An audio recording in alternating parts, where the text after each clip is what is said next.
So good morning, everybody. Today we're going to cover two topics. One from the Parshas Tazria, and the second we're going to continue some very beautiful insights on Pesach and the Haggadah, and how can we enjoy the Pesach by connecting to it in a better and a deeper level.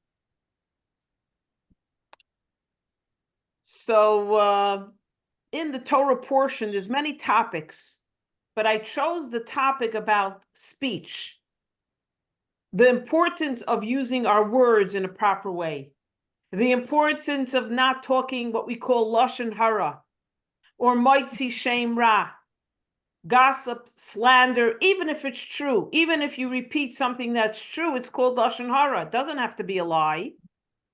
But at times we also lie when we say things that are untrue. So a person came to Socrates and said, Socrates, I have something very important to tell you about your friend. So Socrates says, stop. Before you tell me, I want to know, filter out three things. First, tell me, is it true what you're going to tell me? The guy says, no, not necessarily. I mean, I don't have any proof. I heard it from somebody. He said, okay. The next thing, is it good? Is what you're telling me something good and complimentary? He said, no. He said, okay. And the last question I have to ask you, is it helpful? If what you're going to tell me is helpful. And he says, no. So in that case, says Socrates, you could tell me if you filter out the three things. Is it true? Is it good? And is it helpful? So the guy could not repeat the story. Why are words so important? Because if you look back at the beginning of time, God created the world, says the Kabbalah and the Zohar. God created the world with 10 words, 10 utterances. Every time God said these 10 special words, these 10 special sfirot, everything in the world came into fruition. The heavens, the earth, animal life, plant life, and so on and so forth. So what is this telling us? That the world was built on the foundation of words, of speech. The same way God created the world with words and speech is the same way that we can destroy the world with speech. The power of speech can build, and the power of speech can destroy. So this week's Torah portion has a whole paragraphs about the power of speech. What happens? So in the time of the Beis Hamikdash, the time of the tabernacle, if someone spoke negatively, gossiped, slandered, they had a very visible side effect. Anybody know what it was? Was it leprosy? Leprosy. But is it the same leprosy that they now diagnose in our modern times? I've never heard of leprosy. Exactly. So leprosy became a word used by the world to translate the word soras, but it's not the skin disease that we now call leprosy. It has nothing to do with it. Because now you see that any person, if you gossip, did you ever see somebody who gossiped who got leprosy? Did you ever see a house with leprosy? Did you ever see clothing with leprosy? When the time of the Beis Hamikdash and the time of the Mishkan, the tabernacle, if someone consistently gossiped and slandered, there was a warning. First, their house had some kind of mold spot on it. And as much bleach as they poured on it, it didn't go away. And then if they continued, their clothing got a certain mold spot. And as much as they laundered it, it didn't go away. And then finally, if no repentance was done, the body, the person themselves were afflicted with what we call tzoras. And I guess in English you could say leprosy, but it's not the same thing. So what happens when somebody got leprosy? Who did they go to? Anybody know? Who did they go to determine, is this a skin disease and you need antibiotics? Or is it a skin disease that is associated with a spiritual affliction? They go see Aaron, or Very good. Jane, say that louder. they would go talk to Aaron. Who's Aaron? Aaron was the Kohen. Good. The Kohen. The Kohen. They would go to the Kohen, and the Kohen would look at it and say, no, you need a doctor. It's not what you think. Or, yeah, you do have leprosy. And now, says the Kohen, you have to go out of the camp or out of the city for 7 days. And you have to be in isolation. You can't even be with anyone else who has leprosy for the same reason. And you have to contemplate your wrongdoing. And the Kohen would check consistently on this person. And then when he saw the person atoned and the leprosy went away, they would come back to the Beis HaMikdash, they would bring a special offering, and they were free to be reunited with their family and community. That's what happened. That's what happened. So nowadays, we know this doesn't happen, because imagine if every time we spoke gossip, we were afflicted, no one would be saying anything, trust me. If you got struck by lightning, every time you did, God forbid you transgress, I don't know who would be alive today. So now you know that this is not the spiritual affliction does not exist in our generation because we don't have the Beis HaMikdash. And we're not on that heightened spiritual level. Like a baby, if you hurt a newborn baby, if you press on their hand, it's so sensitive, they right away get red. It's such a sensitive, soft skin. Mm-hmm. But an adult, you press, nothing really happens. So the Jews were so sensitized to the divine energy that they spoke gossip or slander. There was not immediately, but over time, there were repercussions. Like we said, first the house, then the clothing, if the person was a consistent addict of gossip and slander. But nowadays, we are desensitized. We don't have the Beis HaMikdash. The divine revelation is not right here in such a revealed way that if we slander or gossip, boom, we're going to be afflicted. That's why nowadays there is no concept of this spiritual affliction, just to clarify. So let's go back a little bit, a little history. When did we first see leprosy in the Torah? When did we first see leprosy? Anybody remember? There's two famous stories of leprosy in the Torah. One, if you recall, Moshe goes to the burning bush and God assigns him the job of becoming the redeemer of the people. And then Moshe says something negative about the Jewish people. Moshe says, they're never going to believe me. I'm going to come to them. Those people will never believe me, the people of Israel. So God looks at Moshe, says, put your hand inside your bosom. Now pull it out. And he sees his whole hand is covered with leprosy. And then God said, put it back in, takes it out, and it's gone. God was showing Moshe at that very moment the consequences of speaking against somebody. Moshe said something almost innocently. They're not going to believe me. They're never going to believe you sent me. And that reflects poorly on the Jewish people of Israel, that they're not going to believe me. So God said, this is the consequence. Can never talk negatively, not only on another person, on the nation, on the land of Israel. Remember the Meraglim? The spies were sent, the 12 spies were sent to scout out the land right before they entered. What happened? They came back, they go, we can't conquer this land. It's unconquerable. There are giants. Look at the fruits and vegetables. They're the size of Madison Square Garden. and 10 of the spies were punished. And the entire nation who spoke against Israel were now forced to go back 40 years extra traveling in the desert. Why? Because they spoke negatively, not even about a person, about the land of Israel. Another time, negativity. Remember, Joseph comes to his father and he says to his father, you know, my brothers have done things that are not proper.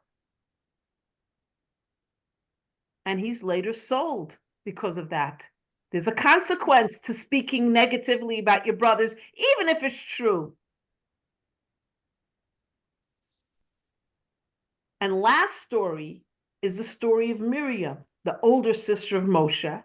After the giving of the Torah, Moshe separated from his wife Zipporah, not separated as in divorce, separated not to have intimacy because he was seeing God consistently. So Miriam and Aaron decide to do marriage therapy. Miriam says to Aaron, what are we going to do about the situation with Moshe? It's such a pity on our sister-in-law that she can't be intimate with her husband now because he's on a higher realm, so to speak. We need to help the situation out. So she is afflicted with leprosy for speaking against Moshe, even though her intentions were honorable. She didn't mean it in a bad way. And Moshe's upset that God punishes Miriam. He says to God, what'd you do to my sister? She meant well.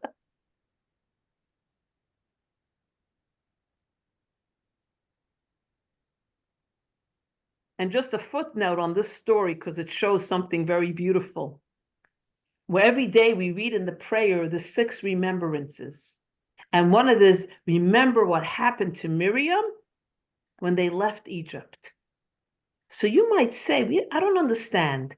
How did they put this into the prayers? Miriam is the one who saved her people. Remember, she said to her father, you created a decree that baby girls and baby boys shouldn't be born. Because her father said to all the people, let's stop having children. No intimacy. He was the rabbinic leader. He's the spiritual leader. He said, we cannot bring children into this world right now. So Miriam, as a 3-year-old girl, she said to her father, Dad, you're worse than Paro.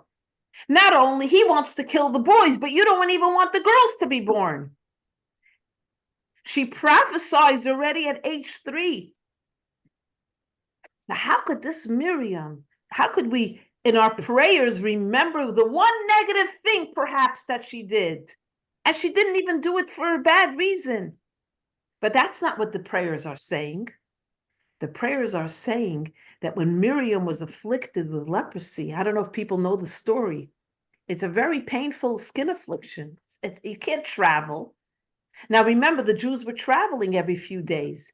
When you have leprosy, you had to be isolated from the camp for 7 days. So she would be 7 days behind. She'd have to play catch up, if at all. That's a long time to be alone. And who protects you if you're all alone? So God said to the nation, you will not travel till Miriam is healed. So over 1 million men, women, and children remained in that one place till Miriam recovered from her leprosy. And there's one more beautiful insight. Why? Because when Moshe was put into the basket to escape Paro's guards who were going to kill every newborn baby, his mother puts him in the basket. Who followed the basket? Who made sure he was safe? Miriam, who did not allow him to cry in hunger and ran to get her mother to be the nursemaid. She didn't let her brother suffer for 1 extra minute. The minute Batya began looking for someone to feed Moshe because she knew he wouldn't nurse from an Egyptian nursemaid, only from a Jewish nursemaid, Miriam was standing there. What else is new? She's been following the basket, and she says to the princess, I know a Jewish nursemaid. And she brings her cheved. So the Torah tells us she did not allow her brother to suffer even an extra minute. God did not want her to suffer an extra minute having to travel with leprosy with her people. She was afflicted, it's true. And God cured her very quickly. She didn't have to wait the 7 days. But what are we remembering? We're not remembering that she spoke and she got leprosy. We're remembering how she did not let her brother suffer and God did not let her suffer unnecessarily. So no good deed is ever forgotten by God. So these are the cases that we read about in the Torah about gossip and slander and the repercussions. So we see the impact of gossiping and slander. Joseph was sold into slavery because he spoke against his brothers and it created that animosity. Now, the Torah tells us is very importantly, when we gossip, you're not the only one. It's the person who's saying the gossip is impacted. The listener, true, and the one about whom you're talking. So 3 people, minimum, are impacted by gossip and slander and lashon hara. 3 people. There was a man who lived in a community, and he was known to always be a peddler of information. He owned a shop, so he knew everybody and everything, and he never hesitated to share all he heard, true or not true. And he realized at one point that, you know what, it's a terrible thing I'm doing. So he went to the rabbi for atonement. Rabbi, you know, I'm known as the town gossip. The Yente. Give me some way to repent, besides not doing it again. Rabbi said, you have a feather pillow? He says, of course. He's cut it open, and I want you to let all the feathers out. All over. So he took his feather pillow, cut it open, and the feathers flew out. Goes back to the rabbi. Rabbi, I did what you said. You did? Your feathers all out? Yeah. I want you to go back and get them. Put them all back into the pillowcase. This rabbi, that's ridiculous. By now, they're blown over. Rabbi says, exactly. You think you could just take back what you said. By now, this one told that one, and that one told that one, and that one went to the next village and told the next one, and the next one, the next one. You think you could just take back those feathers? And then the man realized, and he truly understood now, the pain you cause when you gossip and slander. And you have to ask, why do people... I was thinking to myself, why do I like to share a juicy tidbit sometimes? Why? So 3 reasons, I think. Tell me what you think. Or maybe you tell me, why do you think people like to share a juicy piece of info? I don't know, maybe you get Go ahead. validation. You get validation for the way you feel frustrated. I don't know. Okay. Good. What else? It's not You even feel like you know something that someone else is, so you feel better about yourself. Good. Very good. Excellent. What sometimes else? it's actually interesting. Like you're watching a story unfold, and this Yeah. is what's going to happen next, or what are they going to do next? I can't believe it. They're crazy. Or can you believe they did that? I'm so annoyed. And Yeah. every year I hear this portion, and I try to stop for a few months because I actually love when people speak lashon hara about me because it gives me so much power. yeah. You feel it from- You guys could talk about me all day. I No, love I'm it. okay with that too. I'm okay with that too. But sometimes No. it's a good story. I no. can't help it. Tell me more. What did you do? Let's be honest. Yeah. It's enjoyable. So lashon hara is. I was thinking about it a little bit. One is it's usually in a little clique and a group. We sit together around the table with the coffee. One opens up the story. So gossip manifests many times in group activities. I would call it group yentas. So if you're in a group, you could say, let's change the topic. Yeah. Sometimes Diane mentioned, you feel better. You feel uplifted because that one's problem is worse, or that one also has a story. So you're not feeling so bad about your story. So there's many reasons people gossip, because it makes sometimes, I don't know why it would make you feel better. It usually doesn't make you feel better, actually. No. Yeah, it's true.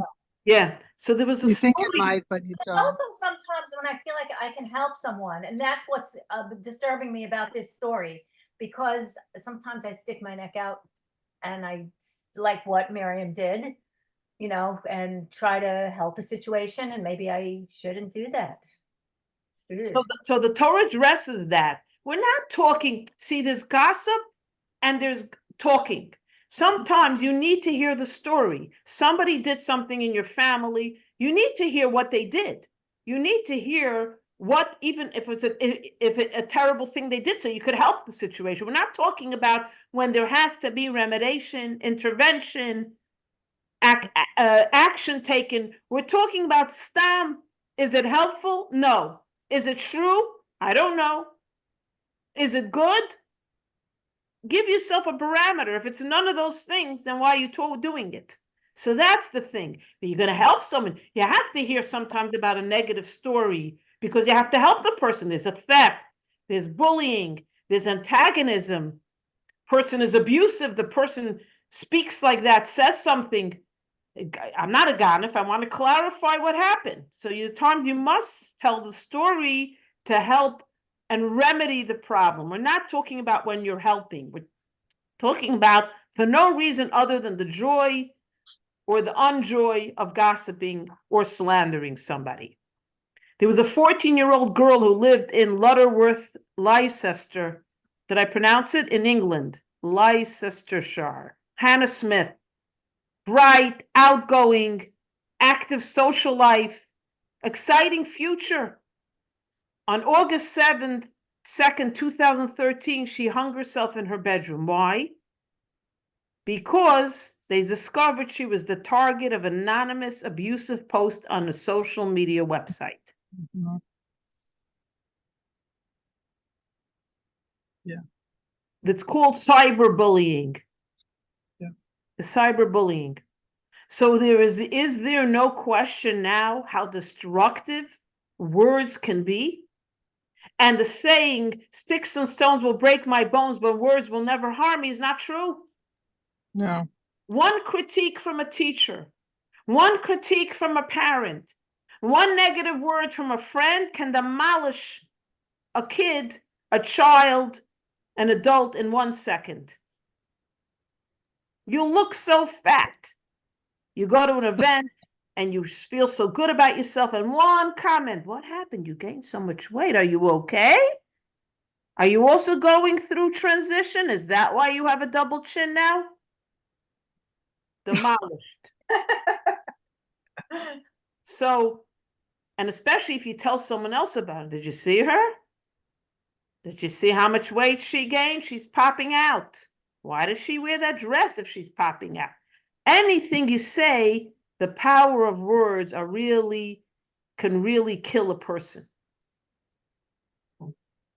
So perspective, again, God created the world with words, and we could destroy the world with words. And now there's one more point I want to share from the actual pasuk that gives us another beautiful insight. Well, let's read it from the pasuk. So now a person is afflicted, either their house, their clothing, or their body with leprosy. So who do you go to first? You go to the doctor, or do you go to the Kohen? And as Jane said, you first go to the Kohen. So God says Moshe to tell Aaron, and it becomes in his flesh the plague of leprosy. Vahovu al Aaron HaKohen, bring him to Aaron the priest, or to another Kohen. Doesn't have to only be Aaron. And then the second passage says, V'ra'ah HaKohen, and the Kohen shall look on the plague and see if this is leprosy, or does the guy need a doctor? Maybe he needs a doctor. if it's the plague of leprosy, the Kohen can pronounce him unclean, and so on. And then he goes out of the camp, as we discussed. So now the question is, why the redundancy? Why the redundancy? Why the redundancy? It should say, bring him to the Kohen, okay? And and he shall declare him impure. Why say, bring him to the Kohen? Okay? And then it says, and then the Kohen shall declare him unclean. Why say the Kohen? We know, coming to the Kohen will say, impure, pure. So Darn this it, I missed beautiful, one. beautiful commentary. Why say it in 2 sentences instead of just saying, bring him to the Kohen, and he will declare him impure or pure. The Kohen will say, oh yeah, this is leprosy. Oh no, you need a doctor. This is not leprosy. This is not spiritual leprosy. And the answer is not always. When the Kohen saw the person's skin, would the Kohen say, you're impure? Sometimes the Kohen will hold back, even though it was really leprosy. The Kohen had to use his judgment. So when would the Kohen hold back? For example, if it was a groom, a guy just got married. During the 7 nuptials, he sees the saras. He goes to the Kohen. The Kohen looks at him, but the Kohen does not say the word impure. You know why? He just got married. Let him finish his honeymoon period. And then the Kohen can later come to him and say, you know, fellow, I didn't want to destroy the week of your wedding and your honeymoon, but now you're impure. You have to go out of the camp for 7 days and repent. Another example, when the Kohen would see it is leprosy, but the holiday was coming, Pesach is coming, Sukkot is coming. What, the guy's not going to be with his family? The woman is not going to be with her family? So the Kohen, though the Kohen saw it was leprosy, the Kohen would not say impure, so the person could celebrate the Yontif, the holiday, with their family. It's a beautiful, beautiful thing here. The sensitivity to the person. So why a Kohen? Again, let's go back. Why not to Moshe? Moshe couldn't, or another spiritual leader. They were great judges during the time. Why only to a Kohen? Can anybody figure out why to a Kohen specifically did they go for the leprosy? Maybe the Kohen could feel the spirituality of it. Okay, so the Kohen They're would, closest to God. They're the chosen ones. I was wondering about that. They're not doctors, so, but right. every Jew's a doctor, that's true. They have spiritual power, healing powers. But more spiritual, he more connected with God, and maybe that's how he could, I don't know, that's what we thought. Yeah, all correct answers. But there's one little insight that the Torah gives us about the Kohen. You know, on the holidays, the Kohanim, like, you know, Mr. Spock from bless they them. bless the nation. They right? Everyone goes under the talus. They bless. No one looks at them because the spirit, the divine presence rests on their fingers, on their hands. And there's a very interesting law with the Kohen that if the Kohen is angry or he has resentment to the Jewish people or to anyone, he's not allowed to bless the Jewish people.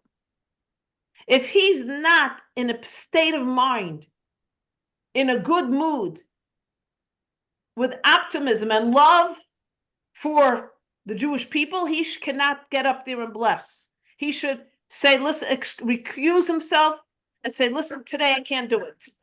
This week I can't do it. You're not allowed to bless if it's not in your heart to bless. So the Kohanim had to be ish chassid, compassionate, kind people. You know, sometimes you can't give a compliment with a good heart. Don't give a compliment. Keep your mouth closed. Don't say anything.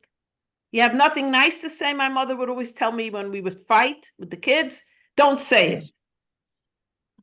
So if the Kohen was not in the state of mind where he was in a mode of feeling love, he wasn't permitted to bless the Jewish nation. So the Kohen had to focus on being a kind, compassionate person. Who can come to you and give you critique and say, you have leprosy and you need to repent? There has to be someone, has to come from a good place. You can't declare a person impure if you're a hateful, spiteful, bitter person. The Kohanim had to be kind, compassionate, blessing the Jewish nation. And someone like that can come to you and say, it is leprosy. You do need to leave the camp. You are impure for 7 days. And then come back to me. I'll check on you. And then when we see that you repented and it goes away, we're going to bring an offering. You go back to your family. Do you want a doctor? They always said, he's a fantastic surgeon, but bedside manner, forget about it. Mhm. So you say, at least he's a good surgeon. So he doesn't have a bedside manner, and he doesn't know how to smile when he gives you the death sentence. Okay, nicht gefährlich. But a Kohen couldn't be that, not have a bedside manner. The Kohen had to have a bedside manner. And that's why it says twice that the Kohen can look, and then the Kohen, step 2, will say pure, impure, or can push off the diagnosis for a little later if necessary. The Kohen had that power. So how do we sum up this thing? We don't have the Beis HaMikdash now. We don't have a Kohen. Thank God we're not getting leprosy if we gossip or slander. There are no physical repercussions. Of course, there's always spiritual repercussions, like we discussed last week, that whatever we say in the physical world actually happens in the spiritual world. Remember the story last week with the Baal Shem Tov? 2 of his adult students were fighting, and the other one said, I'll tear you apart like a fish. And the Baal Shem Tov showed them, the heavens, how one student was tearing apart the other student in the spiritual realm. So whatever you say does happen. Even if not in the physical world, it happens in the spiritual world. So yeah, we have to be careful what we speak, what we say. Like I once said, I don't know if one of my kids is ever going to get married. My mother said, don't even say it. Mhm. Always say positive. The power of positive thought and positive speech. So I think that this Torah portion of Torah, of course, it's important not to slander, not to gossip, but also let's access the Kohen in ourselves. When we have the opportunity to gossip, to slander, to criticize, maybe think of this for a moment, that you're the Kohen, and access the compassion in your heart not to be the critic. Again, we're not talking about a person needs criticism, constructive criticism. You have to mitigate a problem. Then you're negligent. Not only is it not a mitzvah, you're negligent. It's a transgression not to help. We're not talking about that. We're talking about normal life where you're not having to help somebody. Let's access the compassionate side of ourselves, where we're not quick to say impure, impure, guilty as charged, guilty. We could look at it and say, you know what? The person might be like a leper a little bit, but I'm not going to be the first to condemn. I'm not going to join in the gossip and the slander. I'm going to try to be more compassionate. I'm going to try to see the good side of it. Like I always tell my students in Hebrew school, they love to, kids like to tattle, the little ones. She took blue crayons even though you told her she can't. I said, does it hurt? Did she hurt you? She said, no. I said, and is it helpful? She said, no. So I said, so why are you telling me that she took the blue crayons? If it's not hurting anybody, what did you gain out of telling me? Is it dangerous? No. So why are you telling it to me? So the kids, they get a realization. They go, you're right. Why am I telling you that she took the blue crayon? You go to take the blue crayon if you're so jealous, It's also a little human nature to Yeah, to tattle. Yeah. want to see the justice, to want to see a little, especially kids, they like to see a little trouble. They can't help Yeah. it. Yeah. Yeah. To find justice in everything. And lastly, what we want to say is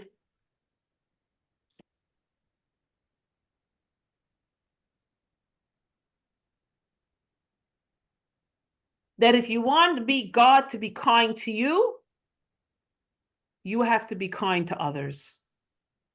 Don't expect kindness if you're not kind. And that sums it up.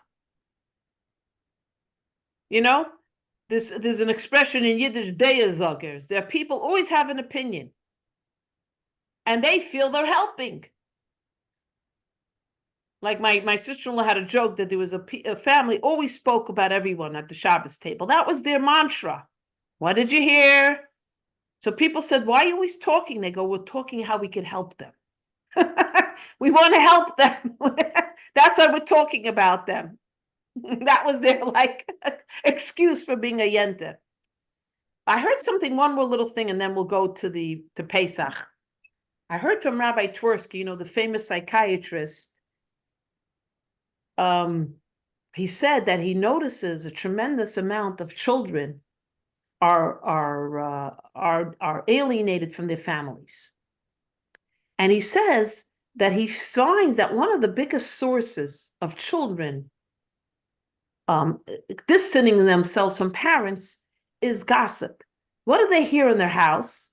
The parents talking always about everyone else.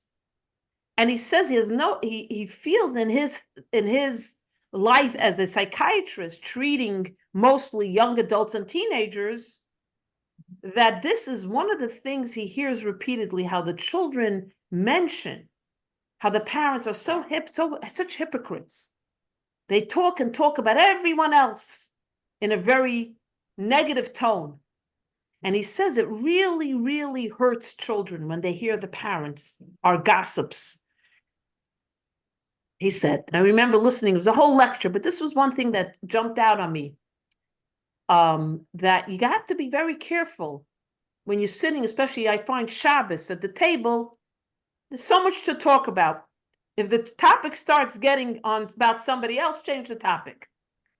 I always tell my kids, I don't want to hear that. That's not interesting to me. I said, we're a smart family. Let's talk about smart things, I always say.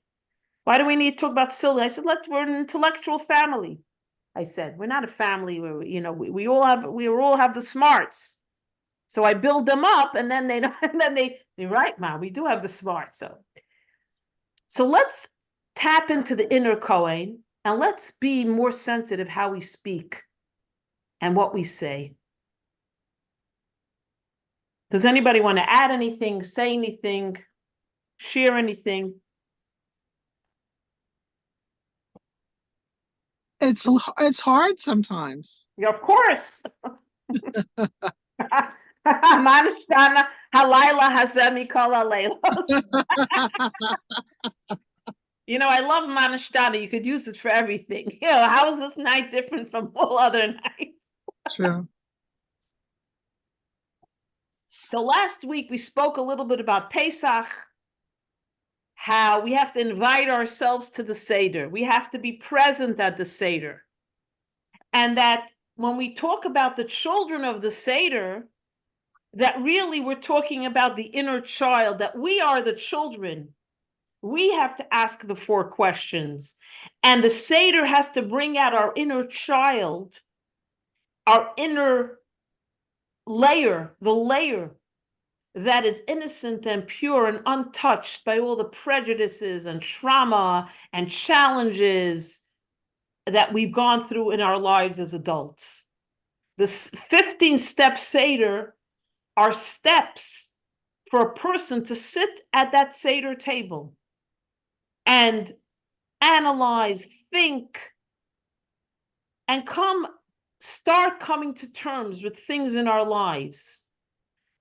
We have to leave our own personal Egypt. Egypt comes from the word Meitzar Ugvul, limitations, enslavement, things that hold you back in life, whether it's a relationship, whether it's an occupation, whether it's an environment, whether it's a personal struggle. We all have to take a moment, Pesach, to sit and say, why am I feeling unhappy? Why am I bitter? Why do I cry? Why do I feel unfulfilled? What's holding me back? So like I mentioned, you shouldn't be in the kitchen stirring the matzo ball soup or figuring out if the chicken is burning in the oven. You have to be, every man, woman, and child has to be sitting around that Seder table because there's inner work that you have to access during the Seder. And to access inner work, you have to be present. You know how sometimes you're sitting with a group, but your mind is elsewhere because either you're not connecting or you can't focus. You need to focus on your own things. But the Seder is a time to be present and begin working things out in your life. That's the 15-step program.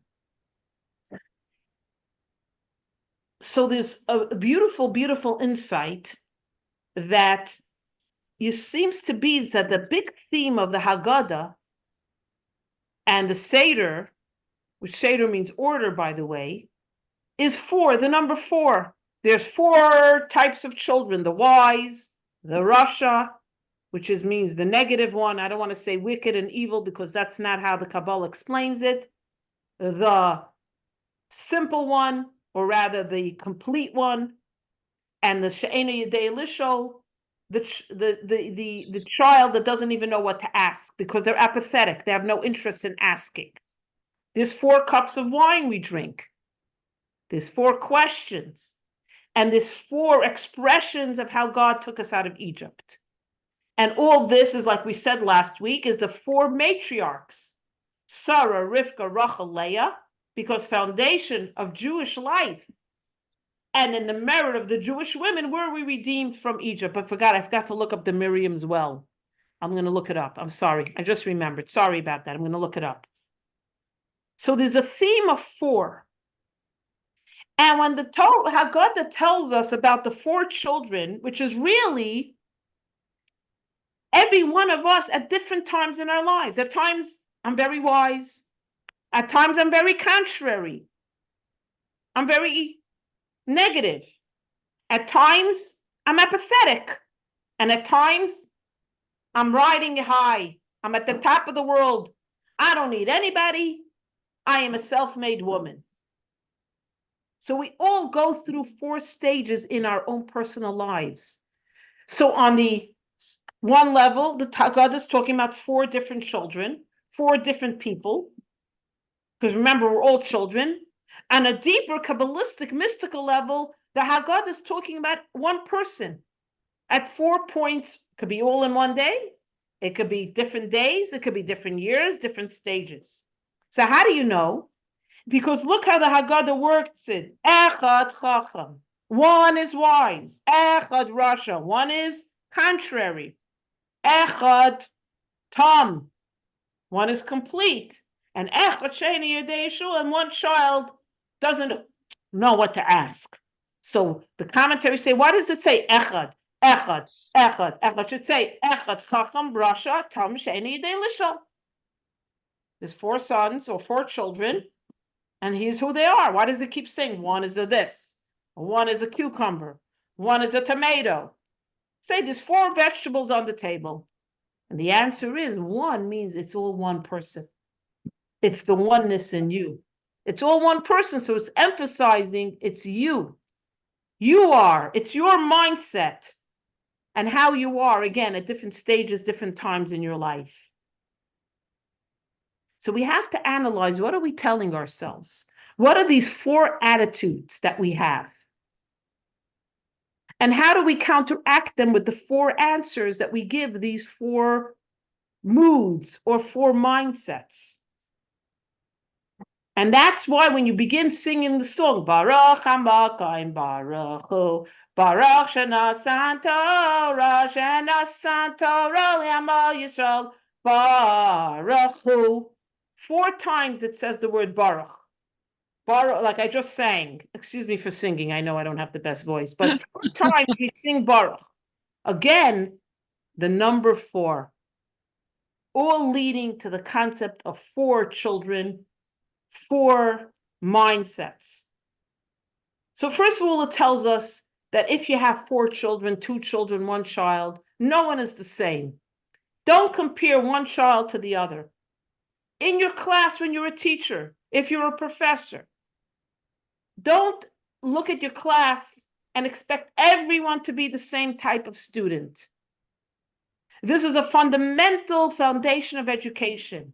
No 2 children are alike, no 2 students are alike, and no 2 people are alike. Imagine if you went to the doctor, the psychiatrist, and he diagnoses everyone who comes in the door with the same depressive medicine. Maybe I'm not depressed. Maybe I have a different disease, a mental illness that needs a different medication. You can't put everyone in the box, says the Haggadah. Everyone is different. Everyone needs a different approach. And everyone has to be interacted with in a different way. It's not one ingredient, one medication, one approach to everyone you meet, and even with yourself. At times, you appease yourself, you go out, you buy yourself a beautiful outfit, and you feel so much better. At times, you need to say a psalm. At times, you need to talk it out with a friend. One answer for every problem and every mood doesn't work. So even with yourself, not everything works. Sometimes a good donut solves the agony. Sometimes a good night's sleep. So you have to know when you approach your life, nothing works the same every single time. You need to figure out what to do for what. So when the Haggadah talks about 4 mindsets, 4 people, each one gets a different approach, a different answer. So before we go into the questions and the answers, I want to share something very, very beautiful, I think. What's the last step of the Haggadah? To eat the afikomen? Right. Not the last step, but yeah, safun. Okay, yeah. Right, no, but that's what I meant. Actually, you're right. Safun is dessert. What's dessert? You just said it. The end, the afikomen, the end of the meal, the end of the night. Yeah, and then we do Berech, Hallel, then we do the blessings and Hallel. But let me ask you, how is afikomen dessert? Imagine with dessert, matzah. Okay, everybody, we just stuffed our faces with matzah. And now, you know what's for dessert, everybody? Oh, this is the highlight of my night. What's Shmur matzah. How does the Haggadah tell us tzafon is dessert? It's matzah again. Not 7-layer cake, strawberries dipped in chocolate, something yummy, a sorbet, a par of ice cream. What's the matzah's dessert, really? Couldn't God be a little more creative? And not only that, what's when you open up the afikomen bag, it's broken matzah. It's not even a whole piece of nicely smeared with cream cheese matzah. It's not so appealing. My husband gives me a piece and he says, Freda, you have to eat a kazayas, a minimum of the afikomen. I'm like, Shia, I can't even take one more bite of it. Can you eat it for me? You're the rabbi. And my husband always says, no, you have to do it yourself. What's the use of being married to a rabbi if he can't do the mitzvahs for you? I mean, what do I get out of it? What do I get out of it? I never get a raise, and he can't even eat the maror for me. I have to do it myself. Okay. So why I'm bringing this up now, even though it's one of the last steps, it underscores what we discussed. That there's an expression says "V'heshiv leiv avos al banim," that the hearts of the parents or the adults are returned through the children. But there's an even deeper thing here, because what happens with afikomen? So there's 2 customs. One, the parents hide it from the children, and the child has to go find it. In my house, it was the opposite. When my husband got up to wash, it was a shtick. He'd say, here's my afikomen bag, nobody touch it. And of course, the kids took it, hid it, and if he wants to get it back, right? To do the mitzvah, because you can't end the Seder without eating afikomen. Dad, what are you promising me? I want a watch, I want a jewelry, I want to get Sephora gift card. You get the gist, right? So when the children hide the afikomen and then give it back so that we could finish up the Seder, and it says that the hearts of the parents are revived to the children. So on one level, it's the children, right, who bring us back to being who we are. The children can impact when you become a parent. You have to behave like a parent. You can't go around being the baby when you have a baby. The baby needs a parent, not another baby. So children mature us. They raise us up. You know, how many children went to Hebrew school and came back and they transformed their parents' lives? Mom, you shouldn't be eating that. You can't mix milk and meat. Mom, aren't we lighting Shabbos candles? Shabbos is coming. Hundreds of stories of children inspiring their parents to build a Jewish home. But it's also us as children. Hopefully, when we finish, we come to the point of afikomen. Afikomen in Arabic means reveal that which has been concealed.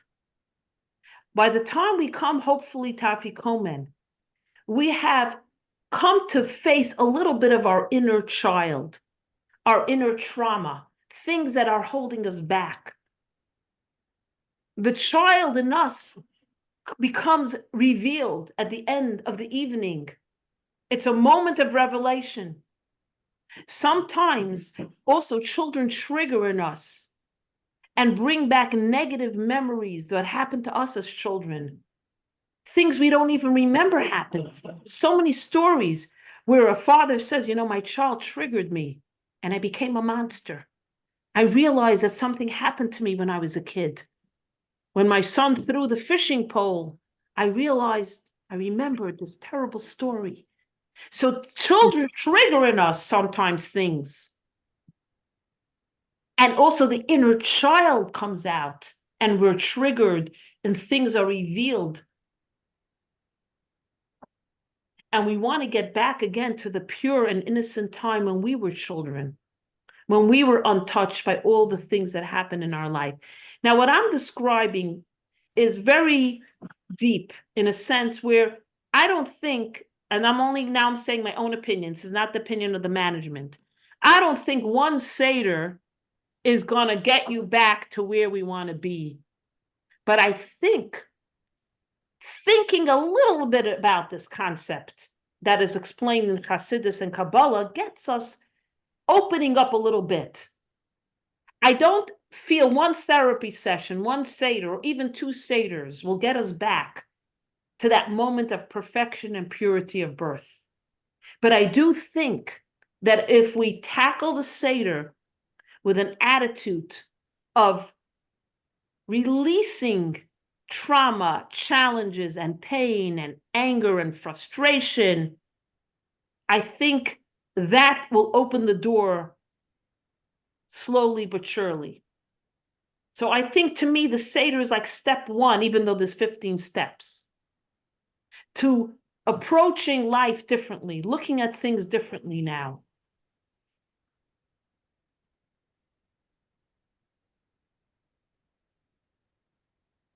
So throughout the Seder, our relationship with children, whether it's the children around our table, even adult children, or the child within ourselves, helps us bring things back to where they're meant to be. Sometimes sitting down and saying, this is what makes me unhappy. How can I start healing, changing, transforming? Or accepting. Sometimes you have to accept this is what I was given.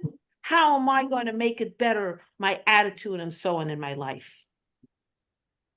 So when we come to the dessert, now comes the clincher. It's matzah. It's not 7-layer cake. It's not chocolate. Why is it matzah? Because what's matzah? Matzah and broken matzah, because remember we break the middle matzah and we put half into the bag. In the afikomen, right? The bigger half. Matzah is a symbol of faith. The Jews were slaves. Some God comes and says, guys, we're going, we're leaving. Pack your bags, grab your dough, bring the sheep as an offering, even though it's their God. There was idolatry. And we're marching now. Who knows? God says, Israel, I don't even know where Israel is. Over 200 years we've been slaves. The Jews left Egypt with faith, blind faith. It comes a point where you come to a hurdle in your life and you realize that there's a God that runs the world. And you can sit back, stop holding that heavy ball. Let God take over now.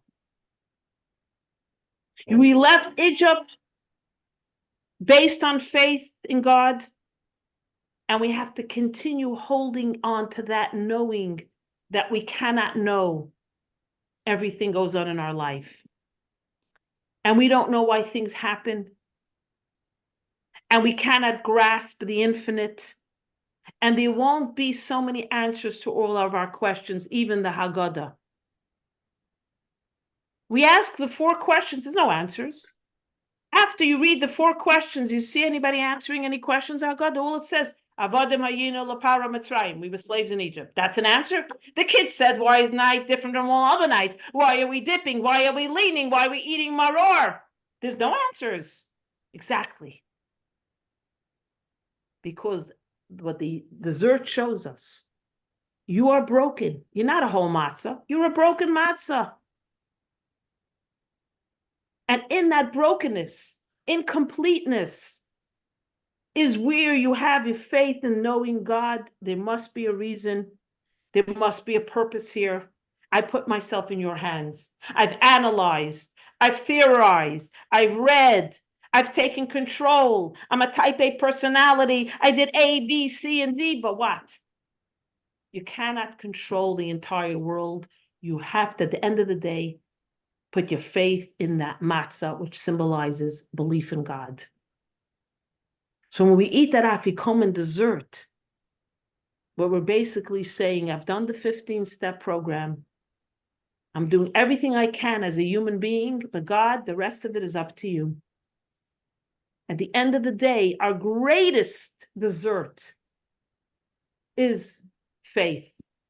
It's the greatest gift. And that's why it says, after you eat the afikomen, don't eat anything else. So you should keep the taste in your mouth. Excuse me, I always brush my teeth before I go to sleep, but except for that.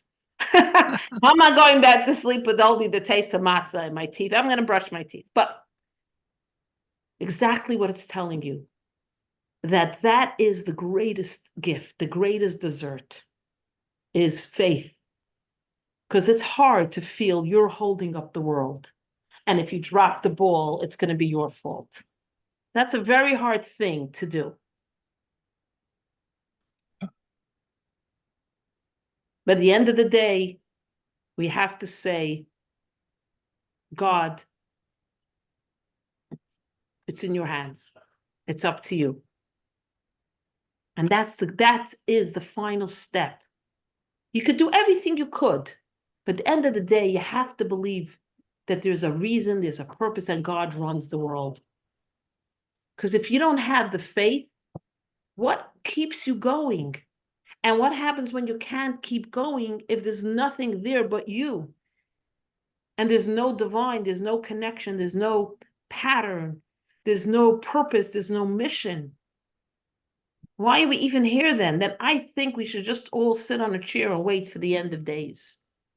But the fact knowing there's God, and God is holding up the world, that to me is the greatest dessert, because that is like the crown of everything. Not knowing is the greatest gift. Because it's hard to feel you know everything, you control everything, I know better. So the whole experience of Pesach is really to tell us one thing. Ask your questions. You're not always going to get an answer. You're not going to get an answer every single time you ask a question. And sometimes the questions are too difficult. Like the question about October 7th, the question of the Holocaust, the eternal questions of the Jewish people. Why the suffering? Why the pain? Why the children? Mela, you say, I'm an adult, I'm a sinner, I'm terrible, I'm horrible, I'm a this, I'm a that, but my child, the baby who's 1 day old, the baby's 2 days old, the baby's 3 days old, there's no answers. So the end of the day, it's that matzah, it's that faith. And it's broken because God is saying no one is perfect, no one is whole. God doesn't want perfection from us. And in the imperfection, you find your perfection. And that's your dessert. Looking in the mirror and say, I'm imperfect, but God, you made me that way. You gave me this peckle. You gave me this challenge. You gave me this path. Don't blame me if I'm not perfect at it. Help me along and I'll be better. So I think this is, to me, what Pesach could be, or should be, or work to be. And I think it's also the mindset. We begin thinking a certain way, and it really changes how you look at things. Really changes how you look at things. Is now you see things from a whole different perspective. So it's already 11:10. We never even got to the 4 children, but we will. We have 2 more weeks of Pesach. So I want to share a story. And do I have another minute for a story? Yeah, I'm gonna have a question. Yeah. So there was a Blazhever Rebbe. The Blazhever Rebbe was, I guess, from Blazhev. All the Rebbes were named after their towns. He was in a concentration camp. And everyone knew, even the Nazi commandant saw on him a holiness. And everyone consulted with him. Pesach was coming. They had no matzah in concentration camp. That was like the furthest thing from their mind.